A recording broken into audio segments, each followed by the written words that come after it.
হ্যাঁ দীপঙ্কর দা, হ্যাঁ আমাদের ভারতীয় জনতা পার্টি জেতার পরে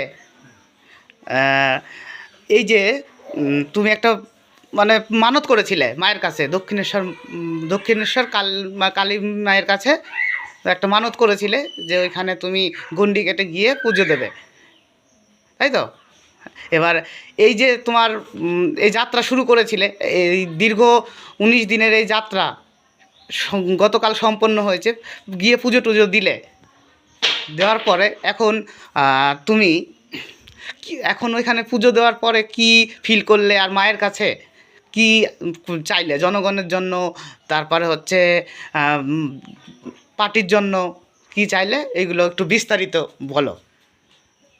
আমি 30 তারিখে যাত্রা শুরু করি। হুম দীর্ঘ লড়াইয়ের রাস্তায় অনেক বাধা বিঘ্ন প্রতীক্ষা অপেক্ষা করে হুম যদি মা আমাকে না নিত হুম আমি যেতে পারতাম না। সবই তার ইচ্ছা। সে সহায় ছিল বলে আমি রাস্তায় অতিক্রম করতে পেরেছি। তো যখন মায়ের মন্দির আমি পৌঁছলাম, যখন গঙ্গার ঘাটে আমি আমার ডন্ডি শেষ করলাম হুম সন্ধ্যাবেলা, তারপরে আমার একটা মেসেজ হলো, এই রাস্তা আমি কিভাবে আসলাম। হুম আমি একটা মানে হতাশার ভিতরে, এই রাস্তাটা এতটা রাস্তা কিভাবে আসলাম। তখন আমি ভাবলাম সবই মায়ের ইচ্ছা, আচ্ছা আচ্ছা তার ইচ্ছা ছাড়া। তা নাকাশিপাড়া থেকে একদম দক্ষিণেশ্বর পর্যন্ত যেটা আমি ফিল করলাম, যেটা যে সমস্ত আমার দলের কর্মী, আম জনতা, আম মায়ের ভক্ত, বিজেপি পার্টির যারা অনুগত অনুগামী, সবার মুখের একটা কথাই, এই কথাটা আমার ভাবাচ্ছে, এই সরকার না আসলে আমরা নির্ঘাত মারা যেতাম। হুম তাহলে একটা কথাই বলছে, এই যাত্রায় আমরা প্রাণে বেঁচে গেলাম। হুম জানি না কি কারণে পাবলিক বা জনসাধারণ এই কথাটা আমাকে জিজ্ঞাসা করলো, ভাই তুমি যা পার্টির জন্য যা মানত করেছিল, অশেষ ধন্যবাদ তোমাকে, এরকম কেউ দলের হয়ে করে না। হুম এটা ঠিক। তা আমি বললাম, দেখো আমি নিজের স্বার্থে এটা আমি কিছু করিনি, হুম আমার সনাতনীদের স্বার্থে, হুম সনাতনীদের রক্ষার্থে, ধর্ম রক্ষার্থে, যে আমাদের ধর্ম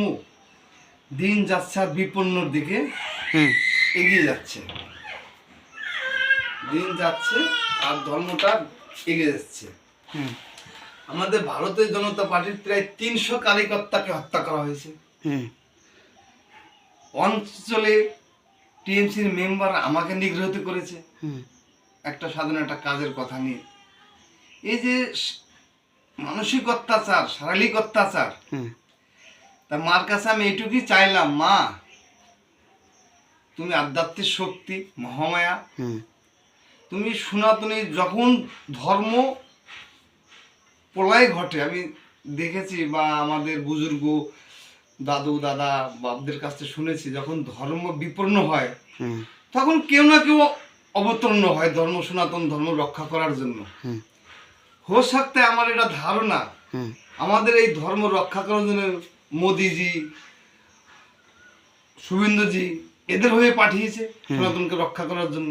হোসাকটা এই কারণেই এত বড় পরিবর্তন সনাতনীদের ধর্ম রক্ষা করার জন্য।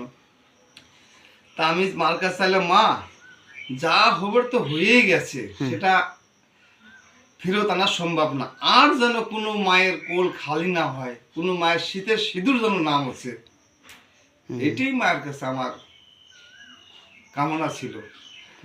আর যত আমাদের এই সরকার ঠিকভাবে এই ভারতীয় জনতা পার্টির কর্মীদের রক্ষা করে, আম জনতার কোনো যেন অসুবিধা না হয়, ধর্মের উপরে কোনো যেন আঘাত না আসে, এই মায়ের কাছে আমার আবেদন। কিন্তু এই প্রায় 19 দিন আমি রাস্তা অতিক্রম করলাম, আমার শরীরের হয়তো হালকা পালকা একটু প্রবলেম হয়েছিল, আচ্ছা কিন্তু তাছাড়া আমি একদম, আমার একটাই লক্ষ্য ছিল, আমার দক্ষিণেশ্বর পৌঁছতে হবে, হুম যেভাবেই হোক আমার লক্ষ্য তীর ওইটাই, আমাকে পৌঁছতে হবে দক্ষিণেশ্বর। যখন আমি পৌঁছালাম, তারপরে মনে হচ্ছে এত রাস্তা আমি এলাম কি করে। যখন কালকে আমি টোটোতে করে বাড়ি আসি, বাড়ি ফিরি, যখন রাস্তাতে ভাবছিলাম এই রাস্তাতে আমি এইভাবে গেছি, এই জায়গা ছিলাম, এই জায়গায় রাত কাটিয়েছি, এই গাছতলাতে রাত কাটিয়েছি, দিন কাটিয়েছি। তা আমার দলের লোকও বহুত হেল্প করেছে রাস্তায় চলতিকালে, ভারতীয় জনতা পার্টির নেতা কর্মী সবাই সহযোগিতা করেছে, আচ্ছা। নাহলে আমি পৌঁছতে পারতাম না। হুম। তা আশা রাখি সবাই ভালো থাকবেন। মাও আমাকে ভালোভাবে নিয়েছিলেন আর ভালোভাবে বাড়ি পাঠিয়ে দিয়েছে। বাহ। যেভাবে গিয়েছি আমি সেইভাবেই বাড়ি পৌঁছায় গেছি। হুম। আশা করি আপনাদেরও ভালো থাকবেন। হুম। তা সকল ভারতীয় জনতা পার্টির কর্মী নেতৃত্ব সবাইকে অশেষ ধন্যবাদ আমাকে হেল্প করার জন্য। হুম। তা এইটুকুই বলবো, আপনারা সবাই ভালো থাকবেন। আবার যদি ভগবান আমাকে এরকম কোনো মৌকা দেয় হুম। তাহলে আবার দলের জন্য আমি জান দিয়ে রাজি আছি। আমি দলকে ভালোবাসি, হুম। সনাতনকে ভালোবাসি। আমি একজন সনাতনী ছেলে, হুম। তাই সনাতনের পিছনে সব সময় আমি আছি, সনাতনকে রক্ষা করার জন্য, ধর্ম রক্ষা করার জন্য। এটুকু বলবো, সনাতনের জন্য কোথায় কেউ যদি আক্রান্ত হয়, হুম। সবাই জাত নির্বিশেষে সনাতন হিসাবে সবাই সনাতনের পাশে গিয়ে দাঁড়াবে, এটাই আমার অনুরোধ। ভারত মাতা কি জয়, বন্দে মাতরম, জয় শ্রীরাম, জয় মা দক্ষিণেশ্বরী।